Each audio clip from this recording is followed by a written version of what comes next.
কংগ্ৰেছে যুৱকসকলৰ মাজত স্কলাৰশ্বিপ দিবলৈ বিচাৰে, হিমন্ত বিশ্ব শৰ্মা ডাঙৰীয়া যুৱকসকলৰ মাজত বন্ধুক দিবলৈ বিচাৰে।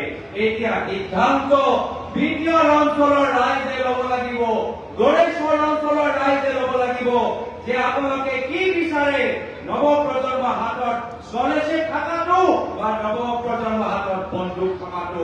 সিদ্ধান্ত আপোনালোকৰ, সিদ্ধান্ত আপোনালোকৰ কি বিচাৰে? স্কলাৰশ্বিপ বিচাৰে, মেডেল বিচাৰে, কম্পিউটাৰ বিচাৰে, বিচাৰে নিবিচাৰে? নে আপোনালোকে নিজৰ ল'ৰা ছোৱালীৰ হাতত বন্দুক বিচাৰে? কওকচোন, বন্দুক বিচাৰে নেকি? বন্দুক বিচাৰে নেকি? এয়া হ'ল হিমন্ত বিশ্ব শৰ্মা ডাঙৰীয়াৰ ৰাজনীতি। যিকোনো প্ৰকাৰে নিজৰ চকী সুৰক্ষিত ৰাখিব লাগে। এয়া হ'ল বিজেপি দল। আমি দেখা নাই মণিপুৰত মাত্ৰ নিজৰ দাবী ৰক্ষা কৰিবলৈ মণিপুৰত তেওঁলোকে জুই লগাই দিলে। দুটা সমাজৰ মাজত এনেদৰে এটা ভয়ানক জুই লগাইছে য'ত প্ৰায় 1 লাখ মানুহ নিজৰ ঘৰ এৰিবলগীয়া হ'ল। 1 লাখ মানুহ আজি তেওঁলোকৰ ঘৰ নষ্ট হৈ গ'ল, ধ্বংস হৈ গ'ল। 400 মানুহৰ মৃত্যু হ'ল। আজি এয়া হ'ল হিমন্ত বিশ্ব শৰ্মা ডাঙৰীয়াৰ উদ্দেশ্য। কেনেদৰে অসমৰ ভিতৰত মণিপুৰ দৰে এটা জুই লগাব পাৰে, এয়া হ'ল তেওঁলোকৰ উদ্দেশ্য।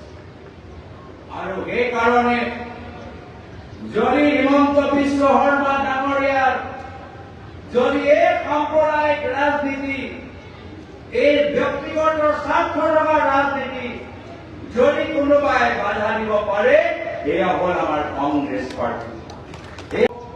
যে যোৱা 10টা বছৰত কি কৰিলে এখন চৰকাৰে, কেন্দ্ৰৰ প্ৰধানমন্ত্ৰী মোদী ডাঙৰীয়া, গৃহমন্ত্ৰী অমিত শ্বাহ ডাঙৰীয়া, যোৱা 5টা বছৰ অসমৰ মুখ্যমন্ত্ৰী হিমন্ত বিশ্ব শৰ্মা ডাঙৰীয়া, কেন্দ্ৰৰ বিজেপি,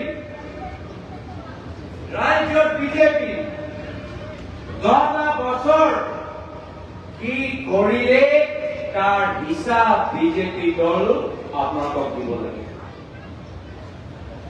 আৰু যদি আপোনালোকে নিজে হিচাপ নিকাচ কৰে, তেতিয়া আপোনালোকে নিজে দেখিব, বুজিব, গম পাব যে যোৱা 10টা বছৰ বিজেপি দলে স্থানীয় ৰাইজৰ উন্নয়নৰ পইচা নিজৰ পকেটত সোমাই বাহিৰে আৰু একো কাম কৰা নাই।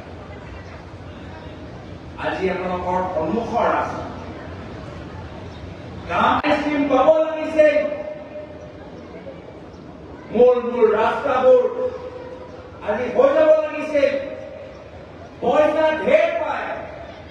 কেন্দ্ৰ চৰকাৰৰ পৰা পইচা আনাত কোনো অভাৱ নাই, কিন্তু প্ৰশ্ন হ'ল এই কেন্দ্ৰ চৰকাৰৰ